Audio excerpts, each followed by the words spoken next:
Selamat pagi pendengar setia Radio Cakrawala yang diberkati Tuhan kita Yesus Kristus. Salam jumpa pagi ini sahabat Cakrawala dalam kasih dan anugerah Allah bagi kita sekalian. Senang sekali rasanya pagi ini di minggu yang baru saya Letnan Jeffrey Manansang kembali dapat menjumpai sahabat Cakrawala dalam program Renungan Pagi Oasis Fajar. Sahabat Cakrawala, saya tahu bahwa program ini sudah banyak menguatkan saudara-saudara sekalian, sudah banyak juga menjadi sebuah suluh yang bernyala serta menjadi sebuah patron kehidupan iman bagi orang-orang percaya.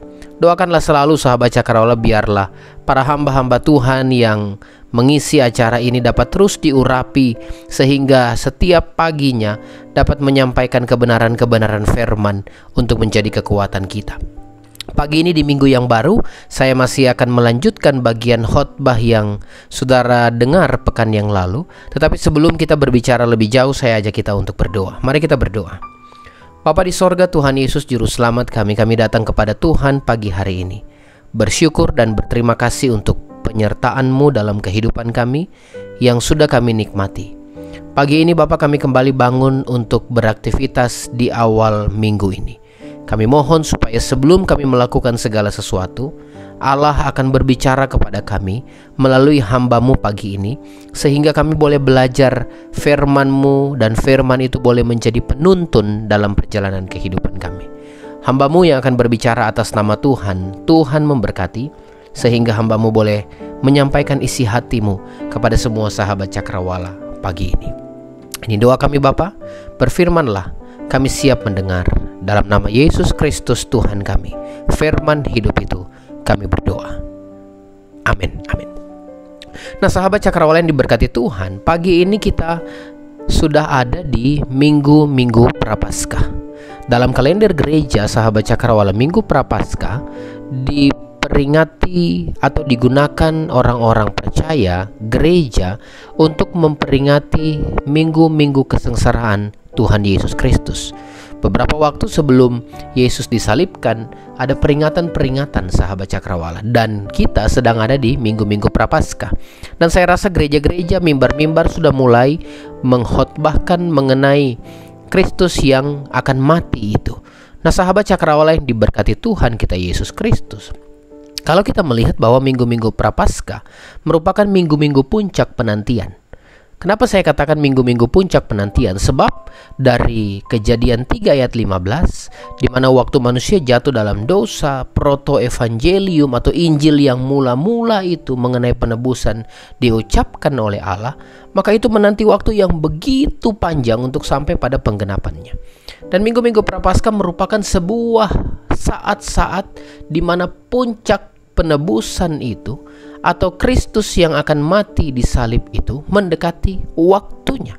Nah sahabat Cakrawala, kalau kita lihat bicara mengenai penantian yang panjang, maka saya tahu bahwa ini bukan merupakan hal yang mudah. Menanti itu saudara-saudara sulit, dan saya rasa ini juga yang dihadapi oleh para nabi-nabi, para imam-imam yang ada di Alkitab. Itu sebabnya perjalanan-perjalanan mengenai penebusan itu selalu dinantikan. Musa menantikan, Daud menantikan, dan semua orang-orang yang ada di perjanjian lama menantikan hal ini. Nah sahabat Cakrawala, kita pun sebenarnya sedang ada dalam masa penantian. Tetapi bukan lagi menanti Yesus yang akan mati itu, tetapi kita menanti Yesus yang mati itu akan datang kembali. Itu sebabnya seperti yang saya katakan pada hari Sabtu yang lalu, minggu yang lalu, bahwa saudara dan saya benar kita merayakan minggu Prapaskah. Tetapi saudara dan saya harus ingat bahwa kita merayakan minggu Prapaskah di masa penantian akan kedatangan Kristus yang kedua kali. Itu sebabnya sahabat Cakrawala masih dalam tema yang sama. Pagi ini saya ingin berbicara bagi kita mengenai bagaimana saudara dan saya harus menjadi orang-orang yang benar, seperti Kristus sudah membenarkan kita di akhir zaman ini. Bagaimana menjadi orang benar menjelang kedatangan Yesus Kristus Tuhan kita. Mari kita lanjutkan pembacaan firman Tuhan. Saudara-saudara yang punya Alkitab di rumah, saudara bisa buka Alkitab saudara bersama dengan saya. Saudara yang mungkin pegang HP, di HP saudara ada juga Alkitab, saudara bisa buka. dalam Yudas 1 ayatnya yang ke-17 sampai ayatnya yang ke-21. Yudas pasalnya yang pertama, ayat yang ke-17, sampai ayat yang ke-21. Kita akan berhenti di ayat 21. Saya akan baca kembali dari ayat 17. Demikian firman Tuhan. Tetapi kamu, saudara-saudaraku yang kekasih, ingatlah akan apa yang dahulu telah dikatakan kepada kamu oleh rasul-rasul Tuhan kita, Yesus Kristus. Sebab mereka telah mengatakan kepada kamu, menjelang akhir zaman akan tampil pengejek-pengejek yang akan hidup menuruti hawa nafsu kefasikan mereka. Mereka adalah pemecah belah yang dikuasai hanya oleh keinginan-keinginan dunia ini dan yang hidup tanpa Roh Kudus. Akan tetapi kamu, saudara-saudaraku yang kekasih, bangunlah dirimu sendiri di atas dasar imanmu yang paling suci dan berdoalah dalam Roh Kudus. Ayat 21. Peliharalah dirimu demikian dalam kasih Allah sambil menantikan rahmat Tuhan kita Yesus Kristus untuk hidup yang kekal. Sedemikian jauh pembacaan firman Tuhan. Nanti kita akan lanjut besok untuk ayat 22 dan ayat yang ke-23. Nah, sahabat Cakrawala yang diberkati Tuhan, ide utama yang akan saya sampaikan pagi ini masih sama dengan ide utama yang saya sampaikan pada hari Sabtu lalu, bahwa saudara dan saya yang sudah dibenarkan oleh Kristus, harusnya kita menghidupi standar-standar kebenaran di dalam kondisi akhir zaman ini. Saudara dan saya harusnya menghidupi standar-standar kebenaran di dalam kondisi akhir zaman ini. Nah, pertanyaannya saudara-saudara, bagaimana standar-standar kebenaran yang harus saudara dan saya miliki sebagai orang-orang benar di akhir zaman ini? Hari Sabtu yang lalu kita sudah belajar bahwa standar yang pertama itu saudara dan saya harus membangun diri sendiri di atas dasar Kristus. Nah, sekarang kita akan melihat standar yang kedua. Standar yang kedua ayat 21 saya ulangi lagi. Demikian tadi, peliharalah dirimu demikian dalam kasih Allah sambil menantikan rahmat Tuhan kita Yesus Kristus untuk hidup yang kekal. Hal yang kedua, standar kebenaran yang harusnya saudara dan saya miliki sebagai orang-orang yang dibenarkan di zaman akhir ini, saudara dan saya, kita harus menanti dalam perlindungan kasih Allah. Menanti dalam perlindungan kasih Allah. Nah, sahabat Cakrawala yang diberkati Tuhan, tadi saya sudah sempat singgung dan saya rasa kita semua sepakat bahwa menanti itu membosankan. Tetapi saudara-saudara, yang menarik bahwa meskipun membosankan, ada saatnya penantian itu akan berakhir. Saya ulangi, meskipun membosankan, ada saatnya penantian itu akan berakhir. Saudara-saudara yang pernah sekolah waktu masih kecil, kita sekolah SD, kalau dijemput orang tua, biasanya orang tua lambat jemput.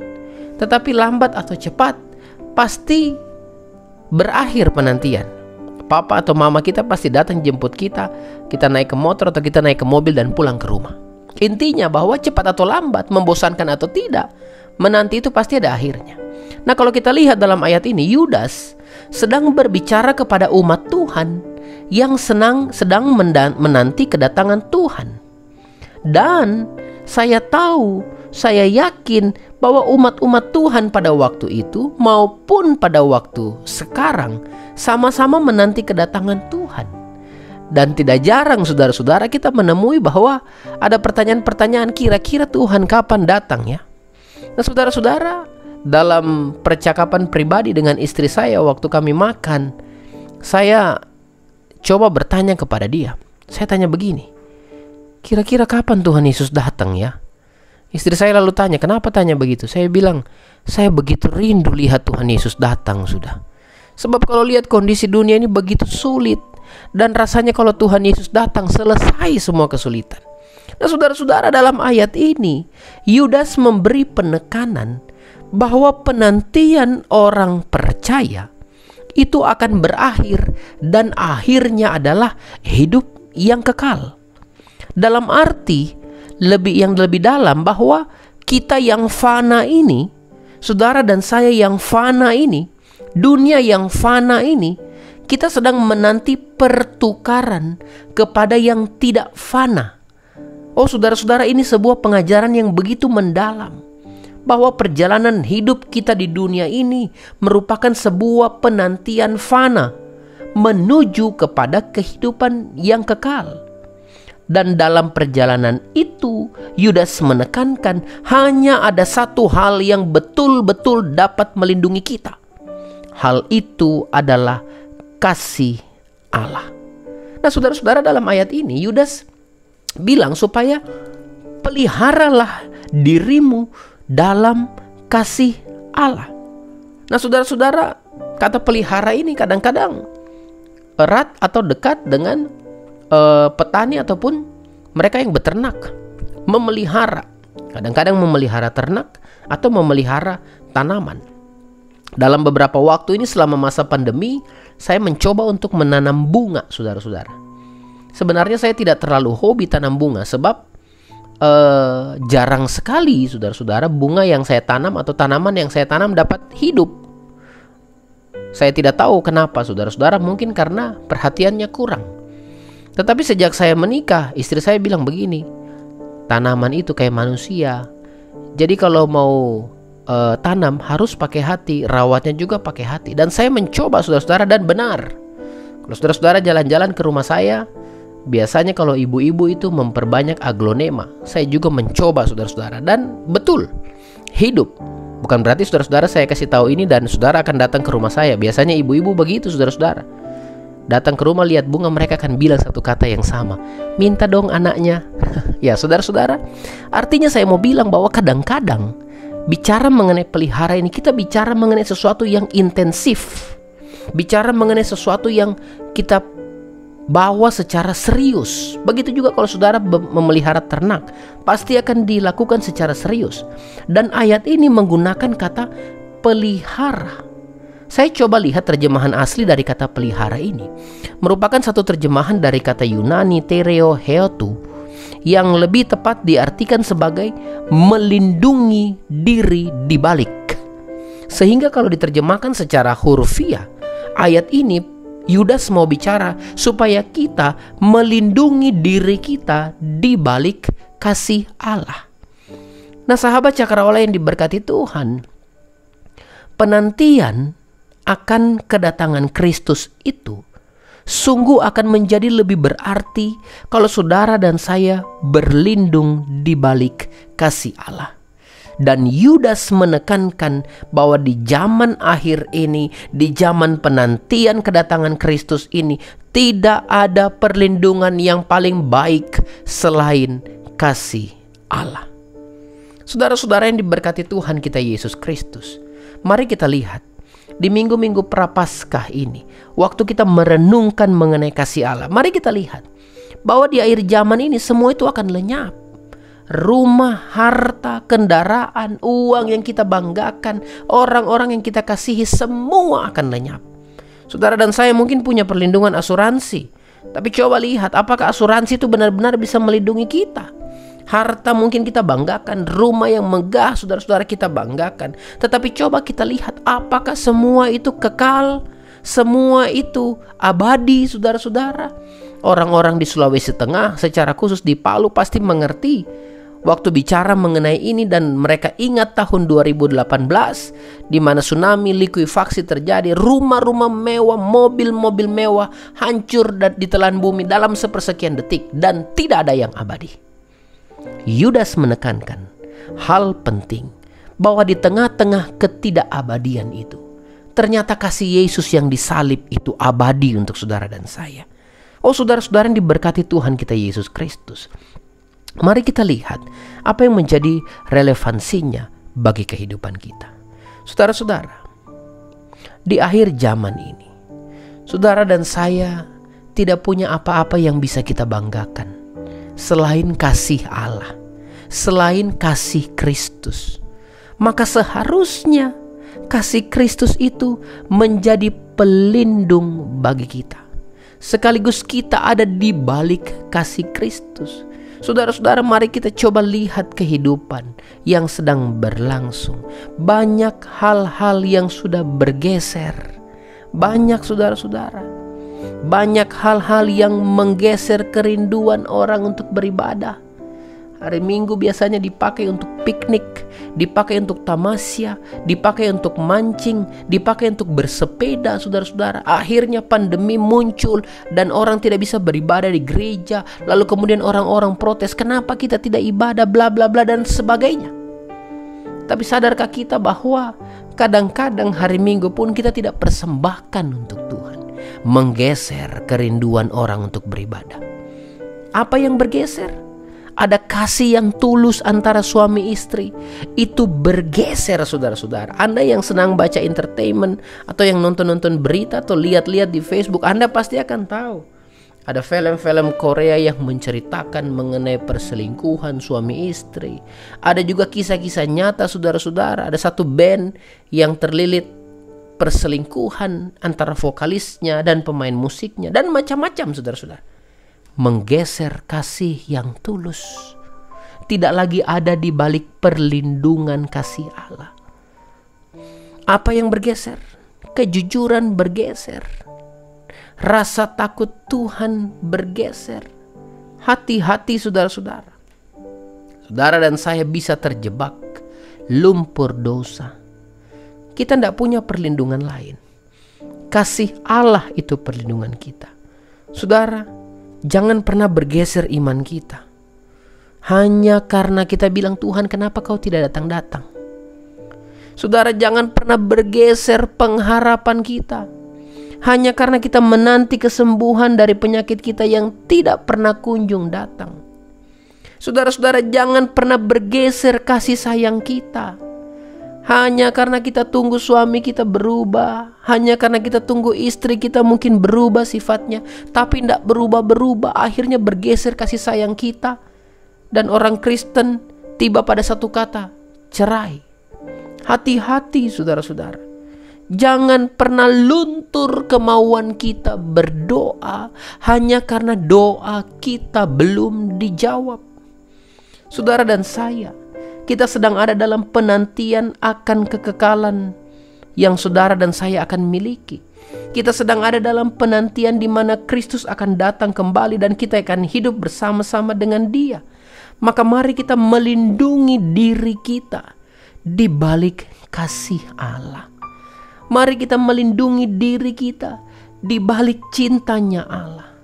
Mari kita melindungi diri kita di balik pertolongan Allah. Yudas katakan dalam ayat tadi, harus pelihara, harus intensif memelihara diri, harus intensif melindungi diri di balik kasih Kristus. Maka saudara-saudara, pagi ini jika ada saudara-saudara yang mungkin dengan tetangga saudara memiliki hubungan yang rusak, maka biarlah kasih Allah yang melindungi saudara-saudara sehingga saudara bisa berdamai. Maka biarlah pagi ini kalau ada menantu dengan mertua yang mungkin saling tidak senang, maka biarlah kasih Allah yang menyembunyikan ketidaksenangan itu dan saudara bisa berdamai. Maka jika ada di antara jemaat-jemaat Tuhan satu gereja tidak senang, saudara-saudara, tidak baku cocok, tidak baku senang, tidak baku suka, saudara-saudara, biarlah kasih Allah itu yang melindungi, supaya waktu Yesus Kristus datang di saat yang tidak kita duga sekalipun, Dia tidak mendapati saudara hidup dalam dendam. Dia tidak mendapati saudara dan saya hidup dalam benci. Dia tidak mendapati saudara dan saya hidup dalam jengkel. Ingat saudara-saudara, di awal tadi saya katakan bahwa penantian itu lambat atau cepat, dia pasti akan berakhir. Yesus datang lambat atau cepat, yang pasti Yesus akan datang kembali. Nah sahabat Cakrawala yang diberkati Tuhan, standar kebenaran yang kita pelajari pagi ini, bahwa kita harus menanti dalam perlindungan kasih Tuhan. Biarlah kasih Tuhan yang akan mewarnai kehidupan kita. Biarlah kasih Tuhan yang akan mewarnai cara berbicara kita. Biarlah kasih Tuhan yang akan mewarnai cara berpikir kita. Biarlah kasih Tuhan yang akan mewarnai cara berperasaan kita. Biarlah kasih Tuhan yang akan mempengaruhi cara bertindak kita. Karena kalau kasih Tuhan yang mewarnai cara berpikir kita, maka itu artinya tidak akan pernah ada pikiran negatif kepada orang lain.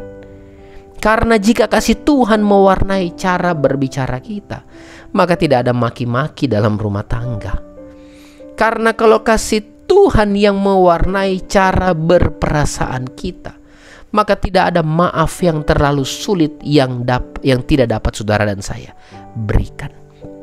Karena kalau kasih Allah yang mewarnai cara kita bertindak, maka tidak ada orang-orang percaya yang hidup nyaman dengan dosa.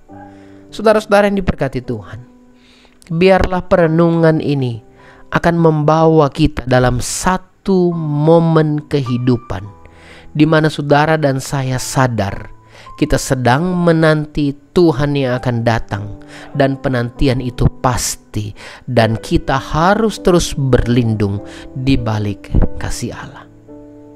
Semoga Tuhan Yesus akan terus tolong kita, supaya di masa-masa minggu-minggu Prapaskah kita memperingati kasih Allah ini.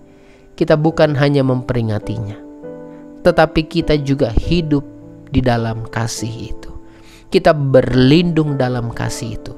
Kita intensif untuk memelihara hidup kita dalam kasih Allah. Sehingga waktu Kristus datang kedua kali, Kristus yang menebus kita itu, Dia mendapati saudara dan saya hidup di balik kasih Allah. Tuhan Yesus memberkati kita. Selamat menjalani hidup dalam kasih Allah. Mari kita berdoa. Bapa di sorga, Tuhan Yesus Juru Selamat kami, terima kasih pagi ini kami kembali diingatkan bahwa Tuhan Yesus pasti datang. Kami tahu banyak hal yang menjadi pergumulan-pergumulan dalam kehidupan ini, yang seolah-olah membuat kami lupa bahwa Tuhan itu hadir. Kami tahu Tuhan bahwa kadang-kadang kami menanti kedatangan Tuhan, tanda-tanda zaman sudah terlihat, tetapi banyak pertanyaan, Tuhan kok tidak datang-datang? Tuhan Yesus, kami tahu bahwa menanti itu membosankan, tetapi kami tahu juga bahwa penantian itu akan berakhir. Tuhan Yesus pasti datang dan menjemput kami. Olehnya Tuhan, dalam pengharapan dan penantian ini, biarlah Engkau ajar kami supaya kami intensif memelihara hidup kami dalam kasih Tuhan, dalam kasih Allah, supaya kami intensif melindungi pola berpikir kami dalam kasih Allah, supaya kami intensif melindungi perasaan kami dalam kasih Allah, supaya kami intensif melindungi tindakan kami dalam kasih Allah. Olehnya Tuhan, pagi ini jika ada pendengar kami yang mungkin mendengar khotbah ini melalui radio, melalui YouTube, melalui streaming kami, yang mungkin sedang ada dalam lingkaran di mana mereka tidak lagi bersama dengan kasih Allah. Mungkin mereka sedang ada dalam puncak benci dengan pasangan mereka. Mungkin mereka sedang ada dalam puncak benci dengan sesama mereka. Mungkin saudara-saudara ada yang sedang mengalami kebencian yang begitu dalam kepada orang-orang terdekat mereka. Bapa, kami mohon supaya kasih Kristus yang mengatasi dan melampaui segala sesuatu itu akan membereskan rasa benci itu dan akan menukarnya dengan kasih yang murni itu. Kami tahu Tuhan, tidak ada hal yang paling indah selain kasih Allah. Dan kehadiran kami sebagai orang-orang percaya di tengah dunia ini tidak lain, tidak bukan, sebagai penyalur kasih Allah bagi sesama kami. Olehnya Tuhan, biarlah kami terus ada dalam kerinduan kami untuk berada dengan Engkau. Bapa di sorga, hamba-Mu berhenti berbicara. Roh-Mu yang kudus akan terus bantu kami mengaplikasi, sehingga kami boleh melakukan dengan baik firman-Mu yang disampaikan kepada kami. Hamba berdoa bagi semua sahabat Cakrawala pagi ini, dalam segala aktivitas mereka, kegiatan mereka, studi mereka. Hamba mohon supaya Tuhan Yesus akan tolong dan memberkati. Kami tahu Tuhan bahwa dunia ini semakin hari semakin sulit, tetapi Tuhan Yesus, terima kasih sebab janji-Mu Engkau ada bersama dengan kami. Memang tidak selalu langit biru, ada juga mendung, ada juga hujan, tetapi bukankah Tuhan juga menyiapkan pelangi? Olehnya Tuhan Yesus, biarlah di balik segala hal yang kami hadapi, kami sadar bahwa Allah sungguh merancangkan damai sejahtera bagi kami. Sahabat Cakrawala yang mungkin sedang dalam pergumulan sakit penyakit, Tuhan Yesus tolong sembuhkan. Sahabat Cakrawala yang sedang dalam pergumulan ekonomi, Tuhan Yesus tolong bantu mereka. Sahabat Cakrawala yang mungkin sedang dalam pergumulan kehidupan terkait dengan rumah tangga, anak-anak mereka, Tuhan, Engkaulah yang bertanggung jawab terhadap keluarga Kristen. Kami mohon Tuhan Yesus akan tolong. Bapa di sorga, kami juga ingat dalam doa, setiap hari kami mendoakan bagi mereka yang terpapar virus corona. Baik itu pasien-pasien yang dirawat di rumah-rumah sakit yang ada di Indonesia ini semua, Tuhan, baik juga para dokter dan para perawat. Tuhan Yesus tolong. Kami tahu sungguh bahwa Engkau jauh lebih besar dari virus ini. Maka kami mohon supaya kuasa darah Kristus itu yang tercurah untuk menyembuhkan kami, biarlah Engkau akan curahkan bagi umat-umat-Mu, sehingga kami semua dipulihkan. Kami tahu dalam Kristus ada mujizat dan kemenangan. Kami berdoa pagi ini untuk radio ini Tuhan. Dalam setiap kegiatan-kegiatan penyiaran yang akan dilakukan, semua program, semua penyiar diberkati oleh Tuhan. Alat-alat yang kami gunakan, kami mohon supaya Allah pun memberkati, sehingga semua dapat kami pergunakan untuk menjadi kemuliaan bagi nama Tuhan. Kami juga berdoa untuk semua pendengar kami yang juga mendengar acara ini bukan melalui radio, tetapi mereka yang mendengar lewat streaming yang di luar kota Palu, bahkan di luar Indonesia, yang juga menonton lewat YouTube kami, YouTube channel kami, Radio Cakrawala. Tuhan pun memberkati, sehingga ketika hamba-Mu berdoa ini, tangan Tuhan ada bersama-sama dengan mereka. Terima kasih Tuhan Yesus, ini doa kami. Teruslah Engkau menyertai kami dalam penantian kami akan kedatangan Tuhan. Dalam nama Tuhan Yesus Juru Selamat kami berdoa. Amin. Amin. Sahabat Cakrawala yang diberkati Tuhan, terima kasih Anda sudah kembali bersama dengan kami. Kita akan kembali lagi berjumpa besok dalam acara yang sama di Renungan Oasis Fajar Radio Cakrawala.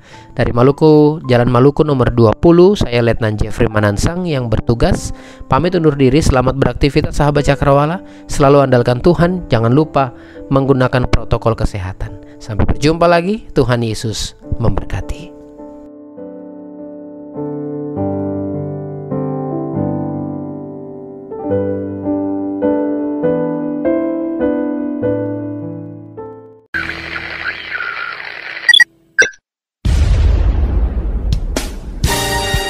Pastikan Anda tetap bersama dengan kami di gelombang 89,2 FM, The New Cakrawala Radio.